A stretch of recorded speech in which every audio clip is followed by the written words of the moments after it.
अस्सलाम वालेकुम। आज हम पार्ट्स ऑफ स्पीच की जो सीरीज़ है वो स्टार्ट करने वाले हैं।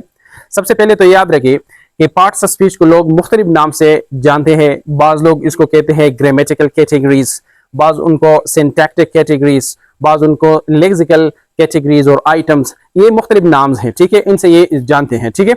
अब हम जो ज़रूरी बात करने वाले हैं वो ये है कि पार्ट्स ऑफ स्पीच हम किन वर्ड्स को कहते हैं। देखिए, मैंने एक सेंटेंस लिखा है, Wow, Ali and Ahmad recite sweetly in a big hall। अगर आप इस सेंटेंस को देखें तो तकरीबन जो ट्रेडिशनल ग्रामर में जितने भी पार्ट्स ऑफ स्पीच है उनको मैंने इंक्लूड किया है। मिसाल के तौर पर सबसे पहले इस वर्ड को देखिए, वाव। वाव जो है ये एक ऐसा लफ्ज है जो कि अक्सर हम उस वक्त बोलते हैं जब हमारे जो सडन फीलिंग्स होते हैं, चाहे वो खुशी के होते हैं, गम के होते हैं या हैरानगी के दौरान जब हमारे मुंह से अदा हो जाते हैं, तो ऐसे किस्म के अल्फाज को हम इंग्लिश में जो पार्ट्स ऑफ स्पीच नाम उनको दिया गया होता है उनको कहते हैं इंटरजेक्शन। इसको हम कहते हैं इंटरजेक्शन, ठीक है ना। फिर देखें अली एंड अहमद। अब अली एंड अहमद जो है, अली ये एक बंदे का नाम है, अहमद भी एक बंदे का नाम है। ट्रेडिशनल ग्रामर में यानी लोगों के नेम्स को हम कहते हैं नाउन्स, ठीक है। तो ये अली एंड अहमद हमारे पास हो गया नाउन, ये हमारे पास क्या हो गया, नाउन।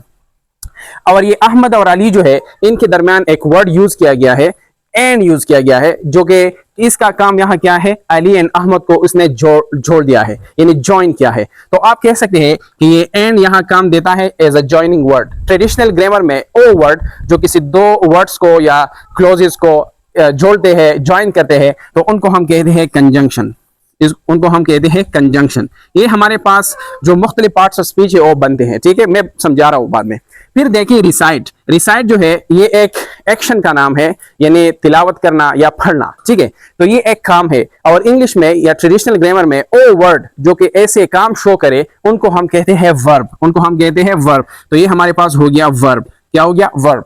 फिर आप देखिए स्वीटली। स्वीटली मतलब बेहतर अंदाज में, खुश आवाजी में, यानी दे रिसाइट स्वीटली, ओह बहुत अच्छी आवाज में रिसाइट यानी तिलावत करते हैं। तो अब स्वीटली ने यहाँ क्या क्या है, स्वीटली ने इस रिसाइट को आप कह सकते हैं कि मॉडिफाई किया है, या इस स्वीटली ने क्या किया है, रिसाइट के बारे में मजीद बोला है। यानी वो तो तिलावत करते हैं लेकिन किस अंदाज में करते हैं, स्वीटली। तो ये वर्ड इसने यहाँ क्या किया है, वर्ब के बारे में मजीद बताया है। यानी इंग्लिश में ओ वर्ड जो कि वर्ब के बारे में हमें बताता हो, उस वर्ब को हम कहते हैं एडवर्ब, उनको हम कहते हैं एडवर्ब। तो ये एक और पार्ट्स ऑफ स्पीच बन गया। अब देखिए इन अ बिग हॉल। अब यहाँ इन जो है इसका काम क्या है, ये पूरा जो एक्शन हुआ है रिसिटेशन का, इनका ताल्लुक ये बनाता है किसके साथ, इन अ बिग हॉल। या आप कह सकते हैं कि इन ने यहाँ क्या किया है, ये जो दूसरे फ्रेज है उनको जोड़ा है, रिलेशन कायम किया है, लिंक किया है जो पहले जो फ्रेजेस है इनके साथ। यानी ओ वर्ड जो कि दो वर्ड्स या दो फ्रेजेस के दरमियान लिंक कायम करता हो उनको हम इंग्लिश में कहते हैं प्रीपोजिशन।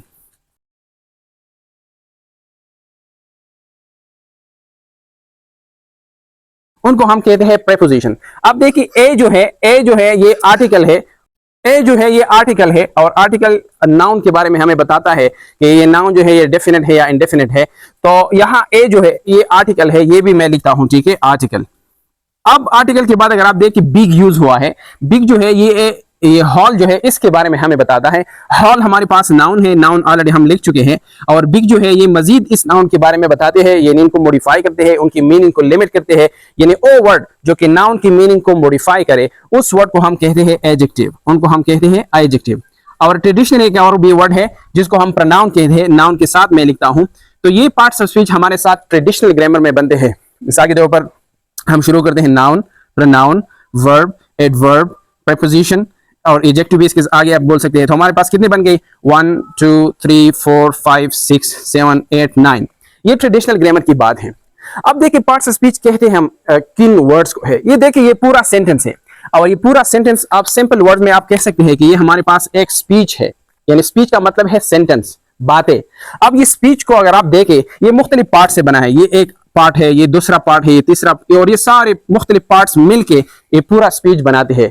यानी इस स्पीच में मुख्तलिफ पार्ट्स है, इस वजह से हम कह सकते हैं कि पार्ट्स ऑफ स्पीच क्या होते हैं, ये जब हम बातें करते हैं तो ये बातें मुख्तलिफ वर्ड से हम बनाते हैं, ठीक है, या कभी कभार एक वर्ड होगा और पूरा सेंटेंस होगा, पूरा स्पीच होगा, तो उस स्पीच के जितने भी हिस्से हैं, जितने भी पार्ट्स हैं, उन सबको हम कहते हैं पार्ट्स ऑफ स्पीच। और वो पार्ट्स को हमने अलग अलग नाम दिया है उनके फंक्शन के बेस पर। ये जो मैं साथ में एक्सप्लेन करता था कि यहाँ इसका फंक्शन एक्शन शो करना है, यहाँ इसका फंक्शन ये है कि वर्ब के बारे में बोलता है, यहाँ इसका फंक्शन ये है कि ये नाउन के बारे में बोलता है, तो ये एडजेक्टिव है वगैरह वगैरह।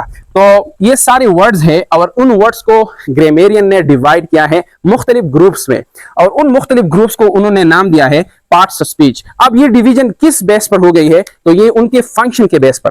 किसके बेस पर? उनके फंक्शन। ये बहुत जरूरी बात है कि जितनी भी वर्ड्स हैं इंग्लिश में और उनकी फंक्शन बेस पर उन ग्रुप्स में जब उनको डिवाइड किया जाए तो हम उनको कह सकते हैं कि ये पार्ट्स ऑफ स्पीच है। तो पार्ट्स ऑफ स्पीच हमारे पास क्या हो गई? पार्ट्स ऑफ स्पीच जो है ये अल्फाजों की तकसीम है सेंटेंस में उनके फंक्शन के बेस पर, ठीक है।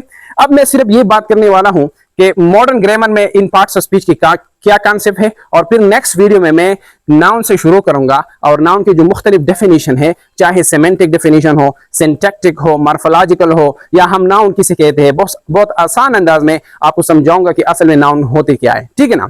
मॉडर्न ग्रामर में क्या होता है? मॉडर्न ग्रामर में ये बात है कि जो मॉडर्न ग्रामेरियंस हैं वो कहते हैं कि हमारे पास ये जो प्रोनाउन है ये मॉडर्न ग्रामर में नहीं है। वो कहते हैं कि ये नाउन की सब ग्रुप है, ठीक है ना। तो हमारे पास मॉडर्न ग्रामर में एक पार्ट ऑफ स्पीच हो गया नाउन, और ये मसलन मैं लिखता हूं यहां हमारे पास मॉडर्न ग्रामर में एक हो गया नाउन, ठीक है ना। फिर जो है एडजेक्टिव, तो एडजेक्टिव मॉडर्न ग्रामर में भी है, तो वो एडजेक्टिव उनको कहते हैं एडजेक्टिव, ठीक है। ये हमारे पास सेकंड हो गया। थर्ड वर्ब भी है मॉडर्न ग्रामर में, वर्ब, समझ आ गई बात। और फिर एडवर्ब भी है, फोर्थ नंबर हमारे पास है एडवर्ब। अच्छा, फिर प्रेपोजिशन भी है, फिफ्थ में हम कह सकते हैं प्रेपोजिशन। अब कंजंक्शन जो है, ये बात याद रखें, ट्रेडिशनल ग्रामर में हमारे पास तो कंजंक्शन है, लेकिन मॉडर्न ग्रामर में क्या किया गया है, उनको दो ग्रुप्स में अलग अलग डिवाइड किया गया है, और एक को नाम दिया गया है सबऑर्डिनेटर और दूसरे को नाम दिया गया है कोऑर्डिनेटर। तो ये हो गया सबऑर्डिनेटर, ठीक है ना, और दूसरा हो गया, या कोऑर्डिनेटर अगर आप पहले लगाए भी ठीक है, कोऑर्डिनेटर। कोऑर्डिनेटर अगर आपको पता हो, ट्रेडिशनल ग्रामर में हमारे पास कंजंक्शंस के टाइप्स होते, तीन टाइप्स है। एक होता है सबऑर्डिनेटिंग कंजंक्शन, दूसरा है कोऑर्डिनेटिंग कंजंक्शन, तीसरा है कोरिलेटिव कंजंक्शन। लेकिन मॉडर्न ग्रामर में ये नाम उनने हटा दिया है और सेपरेटली सबऑर्डिनेटर को एक और पार्ट्स ऑफ स्पीच मतलब उन्होंने कंसीडर किया है, और दूसरा कोऑर्डिनेटर को भी एक और पार्ट्स ऑफ स्पीच कंसीडर किया है। एक और बात, यहाँ जो आर्टिकल का कॉन्सेप्ट है ट्रेडिशनल ग्रामर में, मॉडर्न ग्रामर में ये आर्टिकल जो है एक और आप कह सकते हैं कि ग्रुप में डाला गया है, और जिसको नाम दिया गया है डिटर्मिनेटिव्स। डिटर्मिनेटिव्स। अब डिटर्मिनेटिव्स में कौन से वर्ड्स होते हैं? मिसाल के तौर पर ये आर्टिकल भी सारा शामिल है, ए है, मिसाल के तौर पर एन है, डी है। इसके अलावा जो प्रोनाउन के जो पॉजिटिव केसेस हैं, मिसाल के तौर पर हिज, हर, माई, ये भी डिटर्मिनेटिव है। इसके साथ साथ जो दूसरे वर्ड्स हैं, मिसाल के तौर पर ऑलमोस्ट है, या मिसाल के तौर पर एवरी है, सम है, एनी है, ये सारे डिटर्मिनेटिव्स हैं मॉडर्न ग्रामर में, ठीक है। और लास्ट जो है दैट इज इंटरजेक्शन। क्या है? इंटरजेक्शन। तो मॉडर्न ग्रामर में भी क्या है, ये नाउ जो पार्ट्स ऑफ स्पीच है उनको मतलब जो वर्ड्स है उनको फंक्शन के बेस पर डिवाइड किया गया है, और ट्रेडिशनल ग्रामर में जो पार्ट्स ऑफ स्पीच है अभी मैंने आपको बताया ये है। सिर्फ फर्क ये है कि मॉडर्न ग्रामर में प्रोनाउन को सब ग्रुप ऑफ नाउन कंसीडर किया जाता है, और जो कंजंक्शन है उनको कोऑर्डिनेटर सबऑर्डिनेटर में डिवाइड किया गया है, और आर्टिकल्स और कुछ पार्ट्स ऑफ प्रोनाउन की जो पॉजिटिव केस है और बाज कुछ और वर्ड जो है उनको नाम दिया गया है डिटर्मिनेटिव्स में, ठीक है ना।